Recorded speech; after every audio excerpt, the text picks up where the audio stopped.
Assalamualaikum warahmatullahi wabarakatuh. Waalaikumsalam warahmatullahi wabarakatuh. Waalaikumsalam warahmatullahi wabarakatuh. Oke, teman-teman semuanya, silakan dibuka kameranya, kita ngobrol.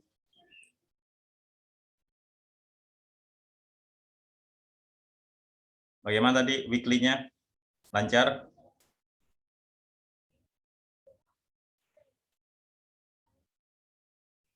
Agus, lancar Gus?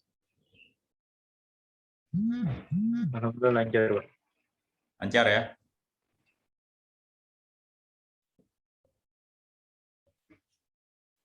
Alif gimana Alif? Lancar Alif? Saya tadi nggak ikut, Kak. Oh iya, Ikut sosialisasi KSN. kamu akan itu ya, susulan ya. Ya Mas, gimana Mas? Lancar? Alhamdulillah lancar ya. Oke, ini udah 14 orang ya, kita langsung mulai aja ya, karena waktu kita terbatas. Seperti yang tadi sudah saya WhatsApp ke kalian, bahwa hari ini kita masuki minggu terakhir di bulan Agustus, kita masih membicarakan tentang perjuangan kemerdekaan pahlawan. Di minggu terakhir ini tadi saya sampaikan kepada kalian, kalian akan memilih satu pahlawan menurut kalian ya.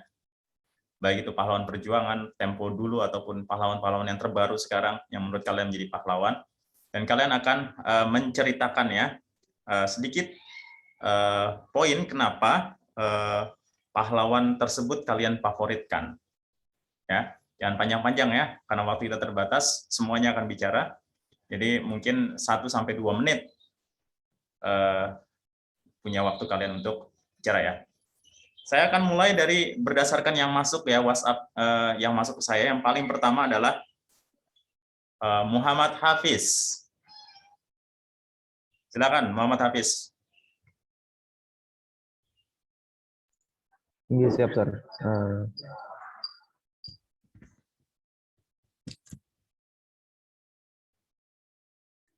Gitu, Sir.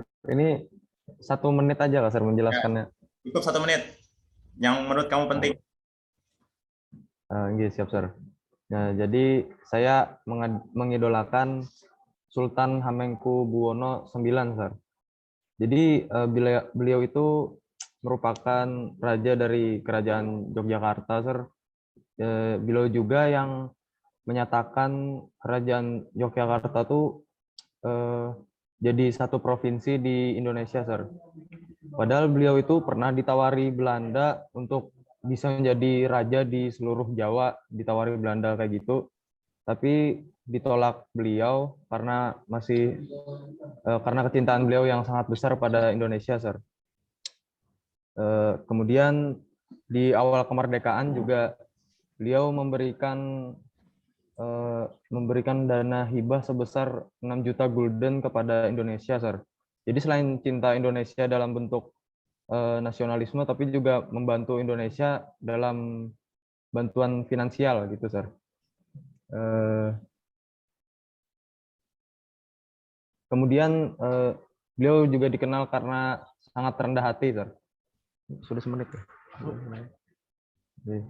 Mungkin itu aja, Sir. Saya nggak mau lama-lama. Ya, pas nih, 1 menit pas. Bagus. Habis, kita lanjutkan langsung ya. Teman-teman sambil menyimak ya apa yang disampaikan teman-teman kalian ini, kita ambil hikmahnya ya, kita ambil nilai-nilai yang diceritakan oleh teman kalian. Karena beda-beda semuanya nanti pahlawan favoritnya. Kita yang kedua, Ilham. Silakan Ilham. Ya Pak, jadi tokoh saya idolai itu W.R. Supratman. Jadi dia adalah komposer dan pencipta lagu kebangsaan Indonesia Raya. Lagu itu pertama kali dibawakan dalam nada-nada instrumental gesekan biola pada saat Kongres Pemuda II pada 28 Oktober 1928 di Jakarta. Jadi yang saya suka dari tokoh tersebut adalah bagaimana dia menciptakan lagu tersebut dengan sangat indahnya, dan pastinya lagu itu sangat bermakna bagi kita semua, sehingga bisa menyatukan kita satu Indonesia untuk menyanyikannya setiap apel pagi Senin dan acara-acara penting lainnya, sehingga itu sangat bermakna bagi saya, Sir. Mungkin itu saja yang bisa saya sampaikan, Sir. Tidak banyak. Terima kasih. Ilham. Ketua kelas sambil dicek ya, yang belum hadir siapa, diingatkan. Masih ada 5 orang kayaknya belum hadir. Lanjut, Ivan. Nih, Ivan luar biasa nih, berbeda jawabannya. Silakan Ivan. Terima kasih atas waktunya. Di sini saya sedikit berbeda dari sebelumnya. Saya mengidolakan ibu saya sendiri, Sir. Jadi seperti yang kita tahu kan, ibu kita itu paling lelah lah dalam merawat kita, mendidik kita gitu. Jadi saya itu sangat menghargai perjuangan beliau, dan itu juga kita mustahil hidup sendiri tanpa bantuan orang tua kita gitu. Dan tanpa kasih sayang pun kita gak bakal jadi seperti ini yang saat ini. Jadi saya sangat mengapresiasi apa yang beliau lakukan. Sekian, Sir. Ya, terima kasih Ivan. Selanjutnya Adi. Silakan Adi.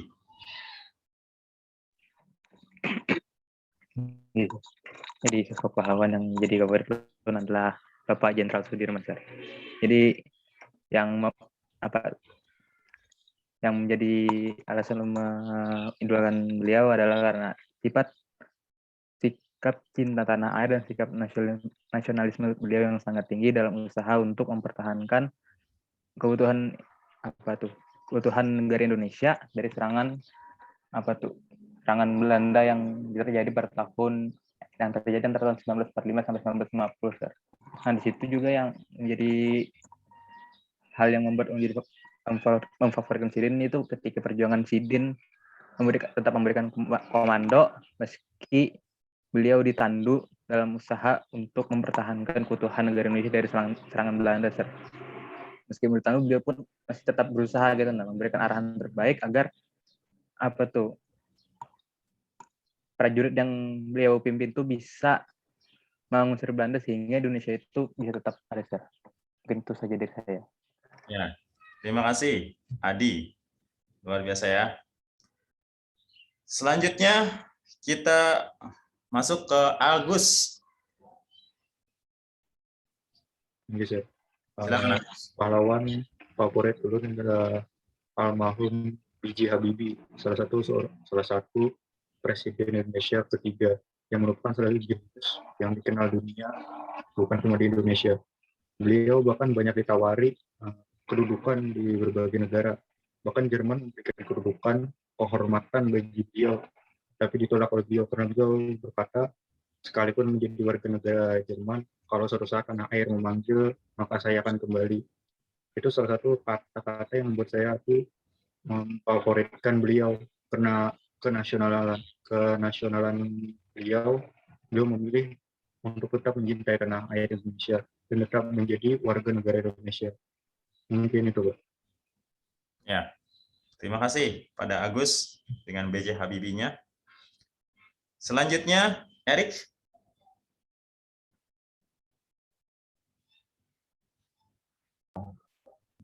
Ini bisa. Jadi tokoh pahlawan yang favorit dulu itu Dr. Anies Muhammad Hatta. Kenapa? Karena beliau itu punya sikap toleransi dan punya sikap selalu mengedepankan kepentingan bersama dan kepentingan pribadi. Jadi pada tahun Agustus tahun 45 sebelum sidang PPKI yang pertama juga untuk mengesahkan dasar Pancasila. Jadi sebelum itu beliau itu didatangi beberapa perwakilan dari Indonesia Timur. Karena pada sila pertama Piagam Jakarta bunyinya itu ketuhanan dengan kewajiban melaksanakan syariat Islam bagi para pemeluknya. Jadi sila ini tidak sesuai dengan kondisi bangsa kita yang punya agama lebih dari satu. Jadi beliau memprakarsai untuk mengganti sila itu menjadi ketuhanan yang Maha Esa. Terus yang kedua, beliau itu orang yang suka gemar berbagi. Jadi pada tahun 1935 beliau itu diasingkan bersama Sultan Syahrir ke Banda Neira, Maluku. Jadi di sana beliau itu mengajarkan banyak hal kepada masyarakat di sana, entah itu para anak-anaknya atau para orang dewasanya. Untuk yang diajarkan di sana banyak hal kayak sejarah, politik, dan lain-lain. Juga beliau itu mengembangkan perekonomian bangsa kita dengan mengembangkan koperasi. Jadi beliau itu punya gelar Bapak Koperasi Indonesia. Terus ada quotes beliau yang paling terkenal, agar persatuan dan kepedulian tak semakin pudar, teruslah menjunjung tinggi sila ketiga Pancasila, Persatuan Indonesia. Itu aja, Sir. Terima kasih, Erik. Selanjutnya Alif. Silakan Alif. Ya, pahlawan yang saya pilih sebagai favorit saya itu sama seperti Agus, yaitu Pak B.J. Habibie. Menurut saya beliau merupakan pahlawan di bidang teknologi karena beliau yang mengembangkan teknologi pesawat terbang di Indonesia. Karena sebelumnya di Indonesia itu belum ada industri pesawat terbang seperti ini. Meskipun beliau mempunyai sangat terkenal di dunia dengan teorinya sampai disebut sama ilmuwan-ilmuwan di dunia itu Mr. Crack. Namun ketika beliau dipanggil oleh Presiden kedua, Pak Soeharto, untuk mengembangkan industri pesawat terbang di tanah air, beliau menerimanya. Bahkan pada saat di Jerman tuh beliau dikasih gelar warga negara kehormatan sementara. Tapi beliau tetap kembali ke Indonesia karena rasa nasionalismenya beliau yang begitu tinggi. Beliau rela menolak pergi dari Jerman dan kemudian ke Indonesia. Mungkin itu saja yang dapat saya sampaikan, Pak. Terima kasih. Terima kasih, Alif. Selanjutnya, Farhan.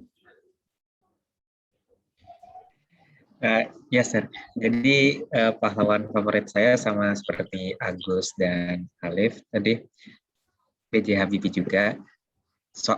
Karena B.J. Habibie ini perjuangannya itu, kita kan cenderung melihat perjuangan tuh dari perjuangan fisik kan. Nah, sedangkan orang seperti Pak Habibie ini berjuangnya di bidang pengetahuan. Jadi pengetahuannya itu bisa memberi manfaat kepada orang banyak. Itu saja, Pak. Menambahkan yang Siap, terima kasih Farhan. Selanjutnya Ryan. Silakan Ryan. Baik, terima kasih Pak. Karena tadi diperbolehkan pahlawan masa lalu atau masa kini, ulun milih masa kini, yaitu Najwa Shihab. Kenapa saya milih Najwa Shihab? Karena beliau adalah sosok perempuan yang berani menyuarakan opini sendiri. Sudah banyak bukti beliau baik di acara TV atau di acara beliau sendiri, atau bahkan di media sosial beliau berani menyuarakan opininya sendiri, bukan hanya karena tuntunan pekerjaan, tetapi beliau murni dengan segala kecerdasannya, dia berani menyuarakan opininya sendiri. Kemudian hal ini tentunya menjadi sesuatu yang patut diteladani oleh perempuan lainnya. Jadilah perempuan yang berani menyuarakan opini sendiri, meskipun mayoritas orang memilih bungkam. Jangan pernah takut dan didasari opini Anda dengan sumber dan hukum yang kuat. Istilahnya kan kalau misalnya beliau ngerosting, ya kan, beliau udah ada backingan yang kuat kayak hukum-hukum pasal beliau. Jadi itu jadi motivasi untuk kita juga, bahwa kita harus berbicara dengan bukti yang kuat. Mungkin itu saja Pak dari saya. Ya, terima kasih pada Ryan. Selanjutnya pada Afif. Silakan Afif. Izin Bi. Jadi ulun mengambil salah satu tokoh pahlawan, tapi mungkin pahlawannya ini universal, bukan dari Indonesia, yaitu Sultan Abdul Hamid II. Jadi bukan berarti ulun kadang membanggakan pahlawan Indo, tapi ulun memang mau membuat satu yang agar yang mungkin belum kenal mungkin lebih kenal. Tapi entah kenapa ulun memilih ini karena mungkin kecintaan pada penjaga umat Islam terakhir yang termasuk Indonesia. Jadi kenapa memilih ini? Yaitu pertama, dia itu toleransi. Bagaimana yang kita ketahui, beliau itu memimpin dari seluruh antar suku, banyak agama maupun daerah tapi semuanya rukun karena beliau menerapkan toleransi. Tidak ada yang dibedakan antara agama, ras, suku, semuanya sama. Kemudian mementingkan umat. Bagaimana kita ketahui, beliau adalah penjaga Mekah dan Madinah. Jadi beliau itu sangat mementingkan sekali, seperti membangun jalur kereta dari Istanbul ke Hijaz, sehingga orang-orang dengan mudah untuk menunaikan haji. Dan begitu, maka umat muslim akan berkumpul dan bersatu, sehingga tidak ada perpecahan. Itulah salah satu pemikiran beliau. Ketiga yaitu cerdas. Bagaimana kita ketahui, ada salah seorang kanselir Jerman mengatakan bahwa kepintaran Eropa 95% ada pada Sultan Abdul Hamid II dan 5%-nya ada padaku. Sehingga dapat kita ketahui bahwa Sultan Abdul Hamid Han mengetahui segala seluk-beluk yang ada pada dunia. Sehingga dapat kita katakan beliau ini termasuk orang yang begitu cerdas. Bagaimana kita lihat, yaitu bertahannya Daulah Utsmaniyah hingga 33 tahun sesuai dengan kekuasaan beliau.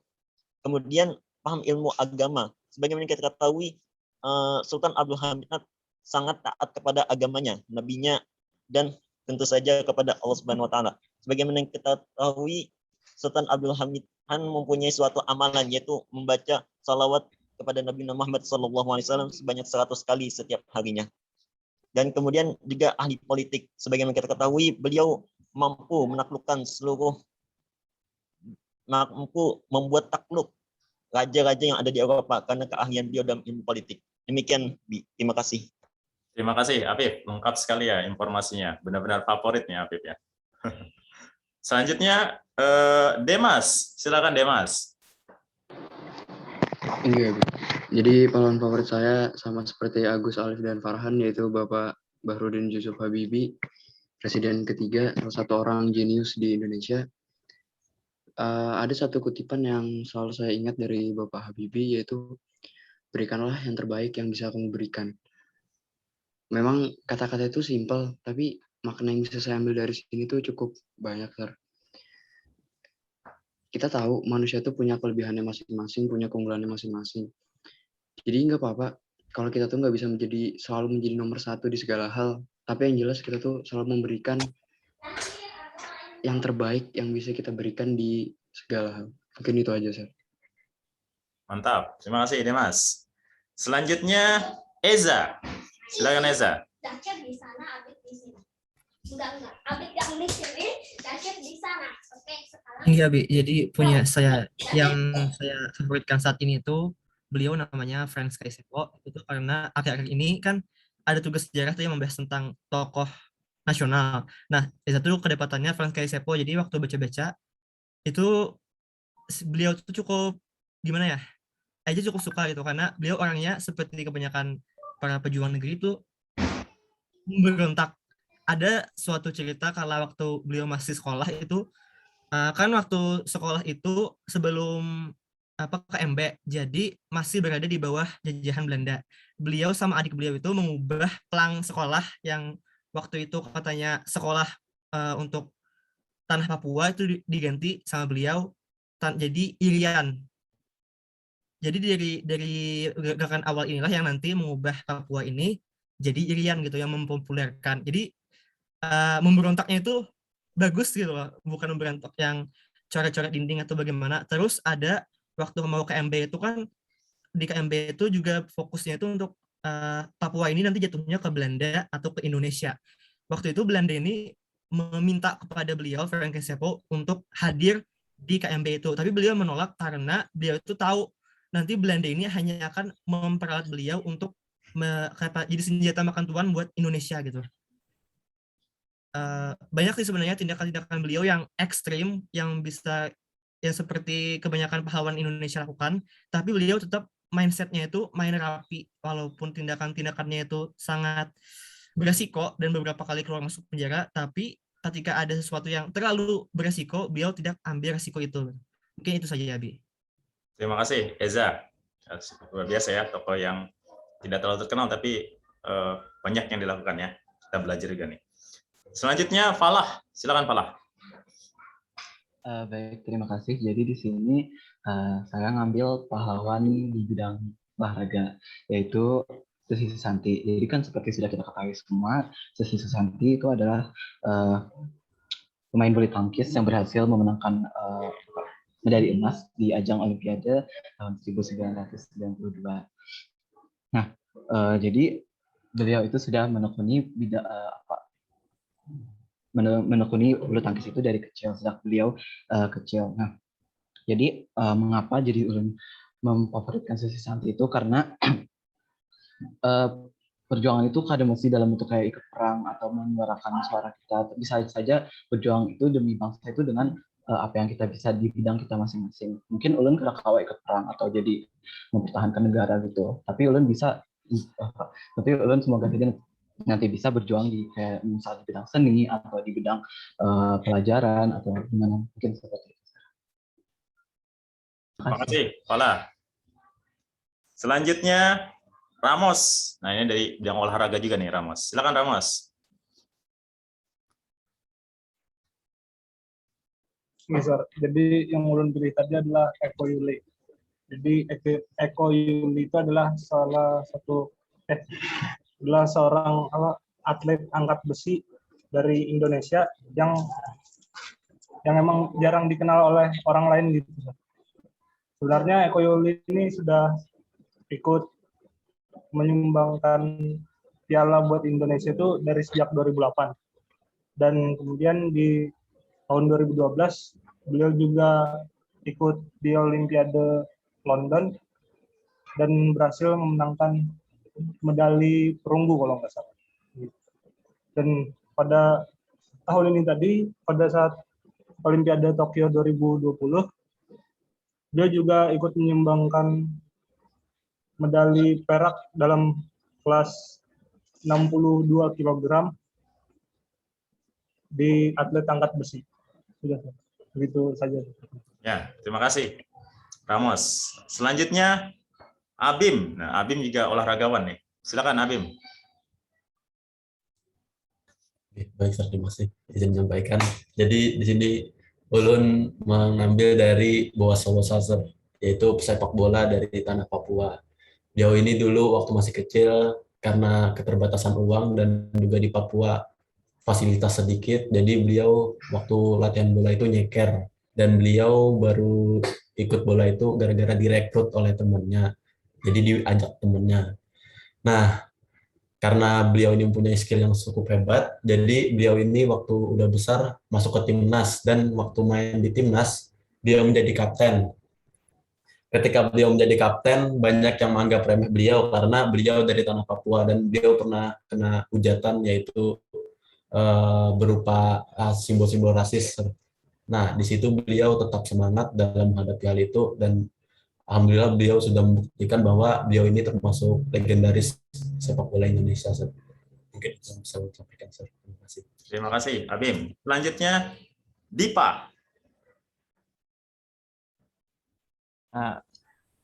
Baik Pak, jadi terima kasih kesempatan. Jadi di sini saya memilih tokoh pahlawan masa kini yang berjuang di bidang olahraga, yaitu Antoni Sinisuka Ginting.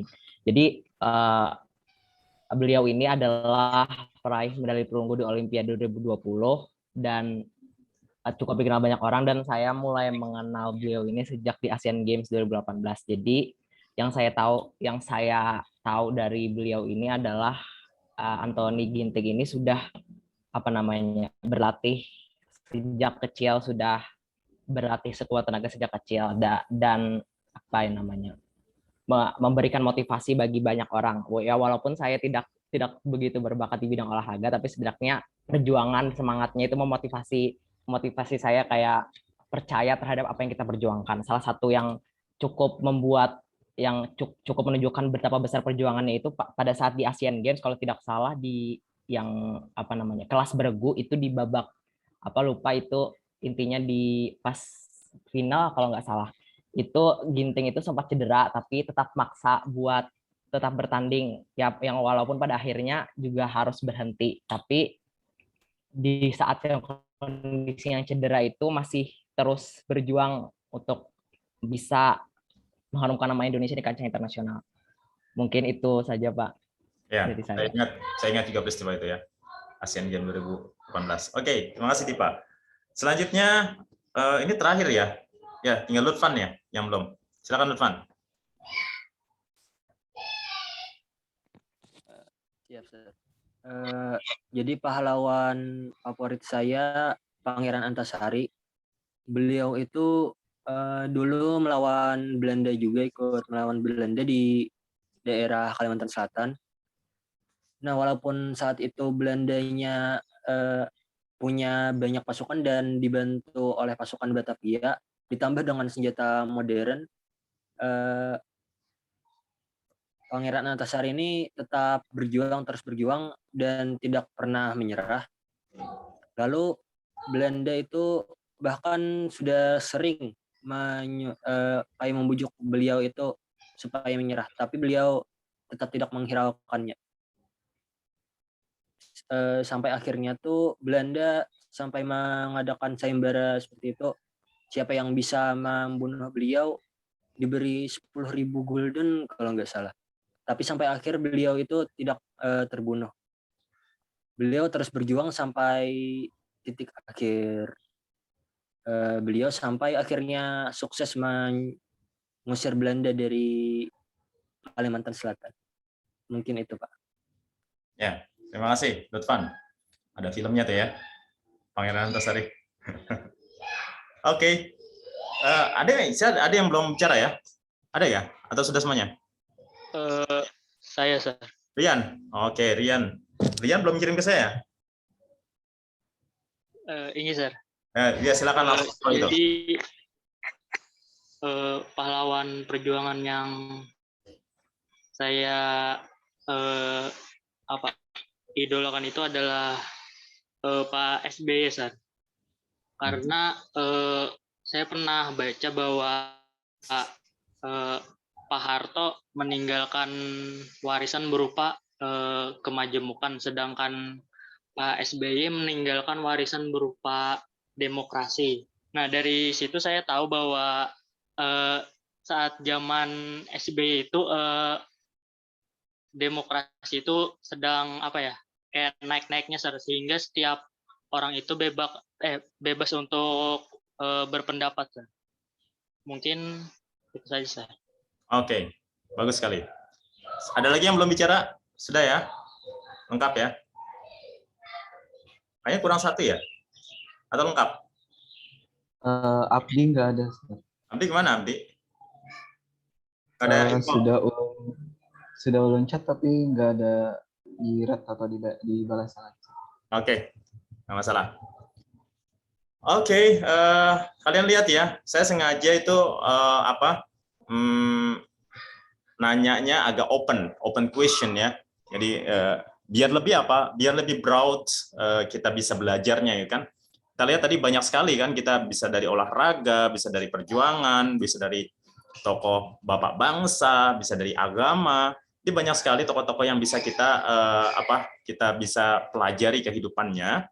Jadi memang sengaja saya buat open question yang membuat kalian bisa berpikir ya lebih lebih broad gitu. Jadi kita bisa belajar dari banyak hal. Mungkin kalau saya tanya hanya dari agama saja mungkin ya hanya 1-2 aja yang kita pelajari, atau kalau tanya dalam kehidupan mungkin yang tadi mungkin hanya 1-2 orang aja. Tapi kalau kita open gini kita belajar dari banyak hal ya. Dan kita melihatnya dari berbagai sudut pandang. Sudah pastinya semuanya mempunyai sudut pandang yang berbeda-beda karena kalian tidak sama semuanya ya. Berpikirnya dari sudut pandang yang berbeda-beda. Jadi misalnya ada yang bilang orang tua ya Ivan, orang tua. Saya rasa itu sudut pandang Ivan, dari sudut pandang Ivan ya orang tua. Tapi kalau ditanya semuanya, saya yakin semuanya orang tuanya adalah salah satu favorit dalam hidup kalian ya, bahkan terfavorit. Tapi kalian mungkin tidak melihat dari sudut pandang itu, yang tidak memilih orang tua, tapi sudut pandang yang lain. Misalnya juga mungkin ya kalau dari sudut pandang agama, kalau saya tuliskan di situ, mungkin yang Muslim akan banyak menuliskan Nabi Muhammad SAW ya sebagai favorit gitu kan, ataupun yang lainnya. Tetapi kita lebih lebih umum gitu, jadi kita dapat banyak sekali istilahnya tauladan yang bisa kita ambil dari para tokoh-tokoh ataupun pahlawan-pahlawan di kehidupan kita, baik yang dari Indonesia, bahkan tadi ada yang bukan dari Indonesia, dari luar negeri juga ada.